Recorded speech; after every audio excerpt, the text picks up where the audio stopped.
మళ్ళా 4 నెలలు గడిచిన తర్వాత నాకు కింద పిడిసెల్లాగా వచ్చింది. సాయంత్రం 6 ఇద్దరు చదవడానికి వాకి ఉడతాం. ఉడిసేటప్పుడు తలకాయ నొప్పి, మెడ నొప్పులు అన్నీ నొప్పులు వచ్చినాయి. నాకైతే తెలియట్లా. నెలకొండ వచ్చి కొడుకున్నా. కొడుకుంటే మా పెద్దపాడు బయట ఉంటే రవి అక్కడే ఉండడం వాళ్ళకి చెప్పలా. నేను అదే దగ్గర పదిలే మా మనసుతో వచ్చి కొడుకున్నా. కొడుకున్నాక మా మిత్ర వచ్చి, నాయనమ్మ నా 2 జాలు చూడాలి, మిత్రం తినకలేదా, నాకు ఇప్పుడు బాగోలేదమ్మ, నేను చూడని అన్నా. అమ్మ నాయనమ్మ కింద బాగోలేదు అంటే అంది. ఆ పిల్ల చేసింది, రవి రా వచ్చింది. ఇప్పుడు దా బాగానే ఉంది కానీ ఏది పాము ఉందా ఏది అంటారు. పాము కాదు రవి, మేమ కింద బాగోలేదు అంటారు. రవి చేసిన ప్రవీణ ఇంటికి వచ్చింది. వచ్చి చూసి అన్నాడమ్మ, వానికి కూడా అయింది, పెద్ద వానికి అయింది. అమ్మ ఏం సార్ దగ్గరగా విజయవాడ తీసుకుపోయింది, మరి ఇక్కడ లాభం లేదు అన్నది. అనేక ఆటో ఉంది కాబట్టి దేవుడి చిత్రం అది. ఇంకా ఆటోలు వేస్తే వెళ్ళిపోయారు. నన్నే నిద్రపోవాలంటున్నారు. నిద్ర వస్తుంది, నిద్ర వస్తుంది, కలుగురు అంటుంది. సునేత సుందరరావు రవి వచ్చారు ముగ్గురు. ఆ విజయవాడ దగ్గరికి పోయి అధికారులు పచ్చివారం చూశారు. అక్కడ వాళ్ళు చెప్పారమ్మా, డాక్టర్ గారు లేడు, 3 రోజుల దాకా రాడు, ఏ రాజకీయానికి వెళ్ళన్నాను. మా పెద్దోడు అన్నాడు, ఏమండి అక్కడికి వెళ్ళాలి మీరే చెప్పండి, మాకేం తెలుసు అంటే, ఏం సాధిపేటకి వెళ్ళండి అన్నాడు. ఏం సాధిపేటకి వెళ్తే ఇక అప్పుడు ఎమ్మటే డాడీ నన్ను సీసీ అన్నది ఏ వరకు కావాలో తీసేసాను. మొత్తం 4 సార్లు తీశారు కట్టని. తిరిగి అందులో రక్తం సెంటర్ గడ్డ కట్టిందట. మరి రక్తం మందంగా ఉందండి అని ఉంచారు. అది ఇచ్చి పొద్దున్నే మందులు రాశారు, మందులు ఇచ్చారు, వెళ్ళిపోమన్నారు. ఇక వచ్చినాక పాస్టర్ గారు ఎక్కడన్నారు, పాస్టర్ గారు ప్రార్థన చేసిండు. ప్రార్థన చేసిన తర్వాత ఇక నాకు బాగానే ఉంటుంది, ఇంకా నాకేం ప్రాణాలు లేదు, బాగానే ఉంటుంది. కానీ ఆ మందుల వల్ల రక్తంలో మందులు చాలా ఉంటాయి. కాయ పెద్దం పడితే ఎట్లా కాయ పాడైపోయిందో, నేనైతే సరిగ్గా తిరగట్లేదు. దేశంలో జనం అందరూ అంటున్నారు ఈ మాట. తిరగటమే నేను మట్టి అది అలవాటు కాబట్టి నేను శుభ్రించి శుభ్రంగానే ఉంటాను. అది ఎప్పుడు చచ్చిపోక మాకేం తెలియదు, అది దేవుడు చెప్తాం.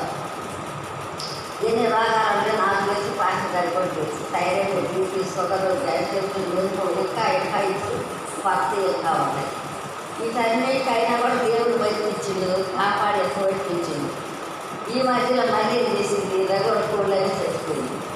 ఒక కోడికి పిల్లలు చేసింది, గుడ్లు పెట్టండి.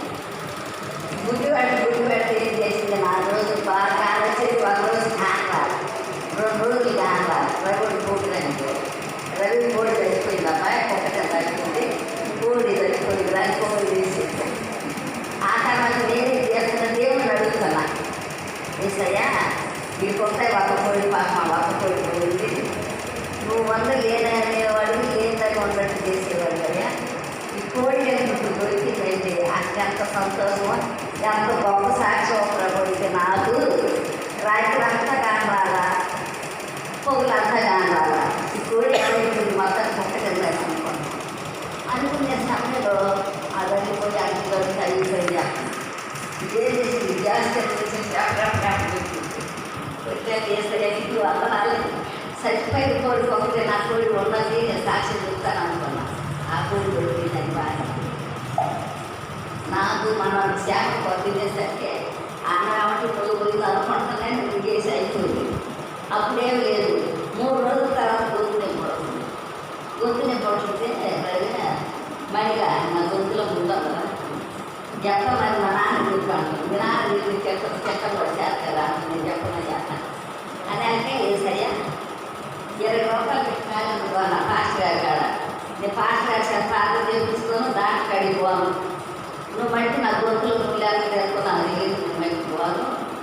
పోయినా నాకు పోయేది విద్యా కూడా పోయా, అది కాదు సమస్య. అప్పుడు మట్టి నాకు కనిపించింది. 20 రూపాయలు పెట్టి కాదుకున్నా. పాస్టర్ గారు నేను అడుగుతున్నా, పాస్టర్ గారు నువ్వు బాగు చేస్తా, నీ కూతురా, నీ కొడుకా, పాస్టర్ గారా, ఎవరు బాగు చేస్తారు? నా గొంతులో ముందుందండి, ఇదేం చేస్తా నాకు తెలియదు. నేను 20 రూపాయలు పెట్టి కాదు కొన్నా, ఈ కారు గురించి నేను సాక్ష్యం చెప్పాలా, నేను బట్టి డాక్టర్ అడిగిపోనని కొనుక్కొని అడుగుతా ఉన్నా. అడిగి ఏం చేశా, కొత్తన్న మట్టి మొదలు మిగులుతున్నా. మిగిలితే పోయిద్దాడు. చిన్నప్పుడు కూడా అన్నయ్య మా అమ్మ అట్లా పెట్టేది, పోయింది. ఆ పులి పోయింది ఏమైంది లోపల ఏడు చేసినట్టు తురుకుంది. అర్థంలో బాగా చూసరికి ఏడు చేసిన తురుకుంది. ఆహా ఇంటికే కావాలంటే నొప్పి వచ్చిందని ఏసై దీనికి కూడా సాక్ష్యం చెప్తాను. ఎవరు ఏమన్నారు మనసులు పోలేదు. నేను సాక్ష్యం చెప్తాను అనుకున్నాను.